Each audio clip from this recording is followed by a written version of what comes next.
Hello everyone, welcome back to Showcase. Man, this armor takes me back. The Elite Knight set. The first hero of the Souls game, well, Demon Souls, maybe not so much. But for Dark Souls, it was the very first hero we saw, the man who freed you, only to perish shortly after. Now it's in the hands of an individual called Ernie. I believe that's how his name's pronounced. I think that's how it was. But yeah, regardless, if you complete his quest, you can acquire his armor, though it's much later in the game. Also, while completing his quest, you got his weapon. Now, though his weapon is a little weird.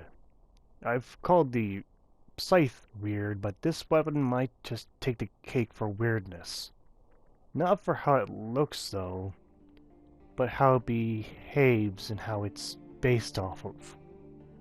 Well, I'm not kidding about when I say it's a straight sword. Literally, that's what it says. Ari's straight sword. Pretty bland looking, like it doesn't look very special. It looks a little bit of deviation from the plain long sword, but it's very basic. Now, description is also pretty straightforward. A sword precious to Ares, another unkindled. The dullest type of blade found in the ruined land of Astora. Only, it was once a sword of an earnestly noble figure, and its attacks are boosted by elusive property unique to humans, luck. And its skill is a stance, for sure by pretty many swords, which is, while in stance, there's a normal attack to break a foe's guard from below, and a strong attack to slash upwards from a forward lunge. Yeah. So, it is a dull blade. Weird. Why would you bring something like that here? Unless it speaks on Ernie's character. But yes, it is boosted by the luck. Yeah. So, looking at it plainly, I wasn't kidding. It looks like a longsword, just with a little few extra knickknacks, that's all. A little bit of engravings. In terms of, well, how you use this, though, it's almost identical to a longsword, but it's just the stats are very, very different.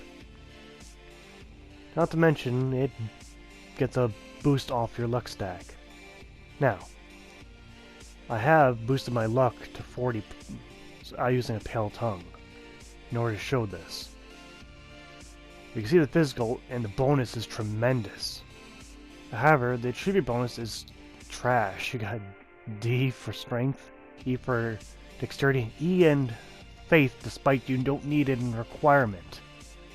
The requirements to wield this weapon is very low, so by the time you get it, you should be able to easily wield it.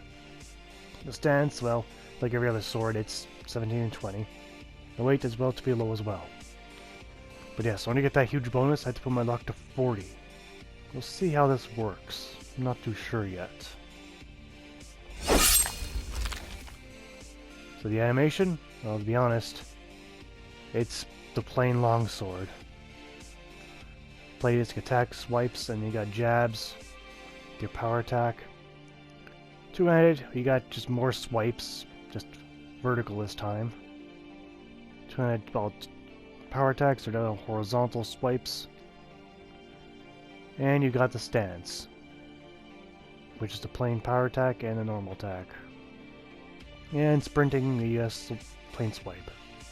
Now upgrade, here's where this weapon really takes a hit. It's a special weapon, so it takes Twinkling Tainted. Even though the attribute bonus from the dexterity goes to E to D, the upgrade is far too strong for that. So I'm assuming that's the luck about attribute bonus kicking in. You get 22, that's tremendous. Even in the second upgrade, you get 20. It bugs me though, this weapon takes Twinkling Tainted. That stuff's not cheap. And it's expensive for everyone else, and difficult to find. But you can see you just get a lot of tribute bonus. Like the tribute bonus is going through the roof on this weapon. And the tribute bonus did not level up at all. aside from E's to D's. And we got an additional problem. Since this special weapon, it cannot be infused, which is a negative trope in my book. So, how's it do in the field? Well, to be honest, beauty in the animation is identical to the longsword. So just because see a damage difference is all we're going to see. But how is that damage difference? Well, it's bloody powerful. Like, man, this thing hurts enemies. Mind you, I did put my stat to 40 in terms of luck, which is unnaturally high. I don't think you'll ever need to put your stat of luck that high unless you're going for this weapon. But if you are, man, does this weapon get hurt. It just destroys these enemies very, very easily. This weapon can easily go to endgame. It's destructive. The critical wasn't impressive, but otherwise it's very destructive, and since it's a longsword animation, it's fairly quick. Enemies easily just get annihilated by this. Very easily. Turn for large enemies, well, the story's the same. They get destroyed even quicker in my book, since they're very easy to hit. So I took it against some of the strongest enemies, the Dark Knights. How's it work against them and their irritating animations? Very easily dispatching them as well. So if you're looking for a sword that is clearly OP, well, jack up your luck, friend. Okay, now on some pros and cons. On the pro side, if you got my luck jacked up like I do, this weapon's extremely powerful. And since it shares the same animation with the longsword, it's also pretty quick. And because of this also, it's a sneaky weapon in PvP. Your opponent will expect a longsword, or won't know what to expect. On the con side, however, to make this weapon powerful, you need luck, and lots of it. Since it's the shape of longsword animations, it's a bit on the short side. It doesn't have that long of a reach. And also, the weapon cannot be infused, which is a downer in my book. I hate when that happens, when I see a weapon like that.